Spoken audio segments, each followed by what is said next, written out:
Hello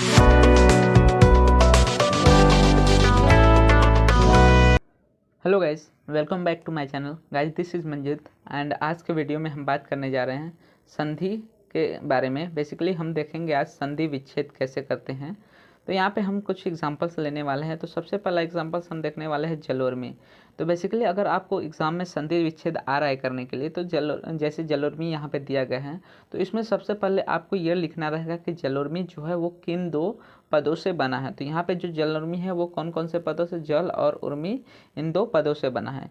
इसके बाद आपको यह लिखना रहेगा कि ये जो जल और उर्मी आपने दो पद लिखे हैं, ये किस प्रकार से जलोर्मी बना रहे हैं। ठीक है, तो मतलब कौन कौन से स्टेप या कौन सा इसमें सूत्र लग रहा है, किस संधि का सूत्र लग रहा है जिसके कारण जल और उर्मी मिलके जलोर्मी यह शब्द या पद बना रहे हैं। तो इसके लिए आपको पूरा संधि करना पड़ेगा। ठीक है, तो इसमें सबसे पहले करेंगे कि जल और उर्मी दो शब्द हम लोग ने ले लिया। जल जो है उसमें से हम लोग निकाल लेते हैं और उर्मी से ऊ। तो यहाँ पे हम देख सकते हैं कि अ और ऊ क्या हो रहे हैं, एक साथ आ रहे हैं।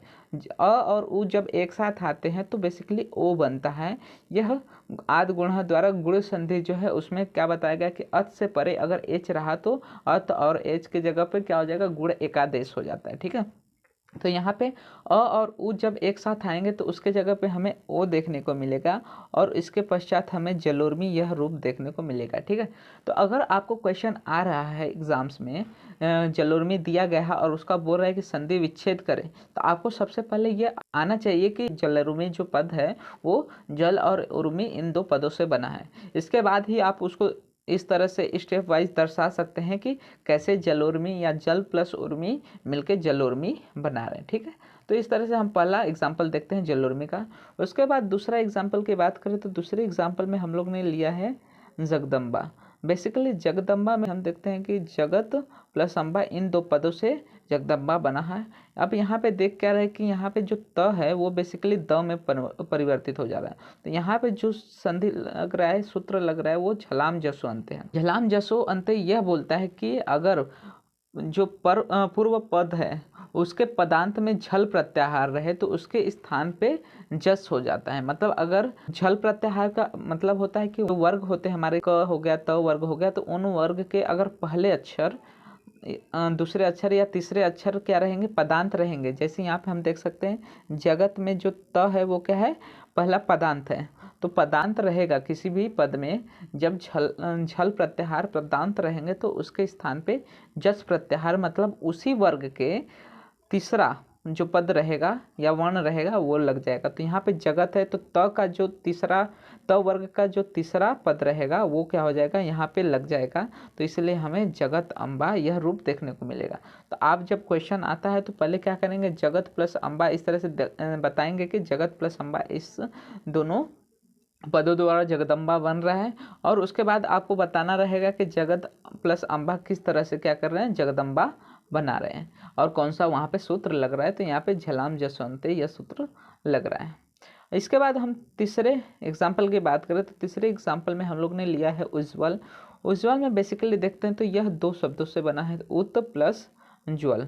ये सब क्या है, आपको डायरेक्ट आने चाहिए, आपकी प्रैक्टिस होनी चाहिए उसके हिसाब से कि आपको डायरेक्ट देखने के बाद प्रश्न आपको पता चल जाए कि कौन कौन से, मतलब एक शॉर्ट आइडिया तो आ जाता है कि किन किन वह पदों द्वारा यह बना रहता है। ठीक है, तो यहाँ पे जैसे ही हम देखेंगे उज्ज्वल, तो उज्ज्वल में दो चीज़ें हैं, उत और ज्वल। तो यहाँ पे जो त है उसके स्थान पे हम लोग देख रहे हैं ज आया। ठीक है, तो इसके हम लोग ने प्रीवियस जो हम लोग ने वीडियोस लिए थे उसमें भी ऐसे क्वेश्चंस देखे थे जिसमें क्या हो रहा था कि जो तकार था उसके स्थान पे च वर्ग के या फिर स वर्ग के वर्ण बन जा रहे थे। तो यहाँ पे क्या है, जो तकार है उसके स्थान पे क्या देख रहे हैं, च वर्ग का ज बन गया है। जब भी तकार के पर में किसका, चकार या फिर च वर्ग का रहे योग, तो ऐसे कंडीशन में क्या हो जाएगा, जो तकार रहेगा उसके स्थान पे च वर्ग हो जाएगा। तो यहाँ पे त के स्थान पे ज हो जाएगा और हमें उज्ज्वल यह रूप प्राप्त होता है। अब हम अगला उदाहरण देखते हैं। तो अगले उदाहरण में हम लोग ने लिया है दुस्तर। बेसिकली ये विसर्ग संधि का उदाहरण है। यहाँ पे हम देख रहे हैं कि दुह प्लस तर इन दो वर्णों द्वारा बेसिकली दुस्तर बना है।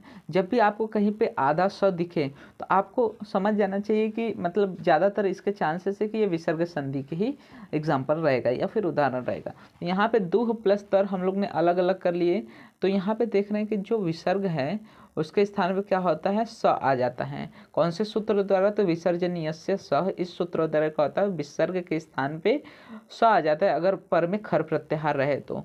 अब यहाँ पे जो स आया है उसके कारण क्या हो रहा है, हमें दुस्तर यह रूप प्राप्त हो रहा है। ठीक है, तो आप जब क्वेश्चन आया तो सबसे पहले क्या किया आपने कि ये बता दिया कि कौन कौन दो शब्दों से बेसिकली या दो पदों से यह दुस्तर शब्द बना है।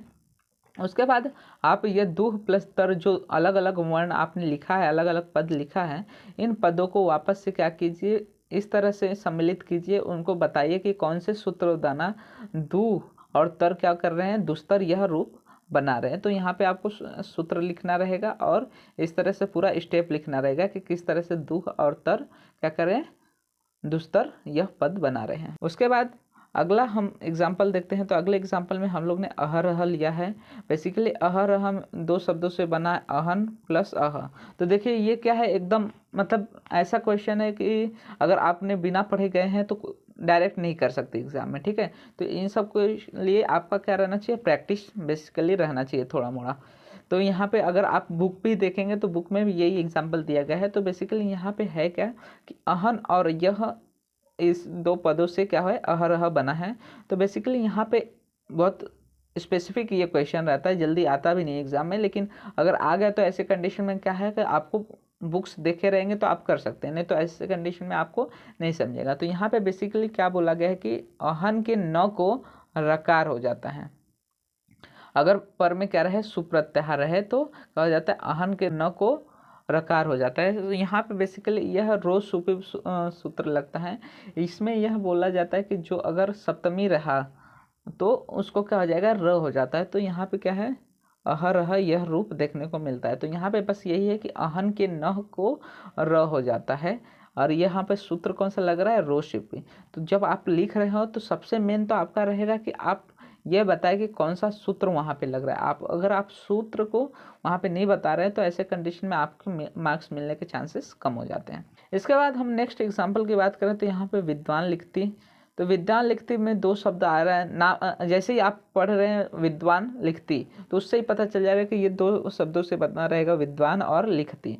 लेकिन यहाँ पे क्या है, जो न है उसको ल द्वारा क्या हो गया, आदेश कर दिया गया है, न के स्थान पे ल आदेश हो गया है और हमें विद्वान लिखती रूप मिलता है। इसमें बेसिकली तुरली यह सूत्र लगता है। तुरली सूत्र के द्वारा यह बताया जाता है कि अगर पदांत त वर्ग का है और उसके पर में क्या रहेगा, ल रहेगा, तो ऐसे कंडीशन में क्या हो जाएगा कि जो पर रहेगा वो सवर्ण हो जाएगा। मतलब त के स्थान पे या त के वर्ग कोई भी अगर वर्ण रहेंगे तो उसके स्थान पे क्या हो जाएगा, ल हो जाएगा। अब यहाँ पे कंडीशन दिया गया है कि अगर जो त वर्ग का जो भी वर्ण है अगर वो अनुनासिक रहा तो उसके स्थान पे ल होता है, अगर वो अनुनासिक रहा तो उसके स्थान पे लंग हो जाता है। तो यहाँ पे क्या हो रहा है, बेसिकली देख रहे हैं कि न के स्थान पे ल आ रहा है और हमें विद्वान लिखती यह रूप मिल रहा है। ठीक है, तो इस तरह से अगर आपको क्वेश्चंस आ रहे हैं ना तो सारे स्टेप्स को फॉलो करना बहुत ज़्यादा इंपॉर्टेंट हो जाता है।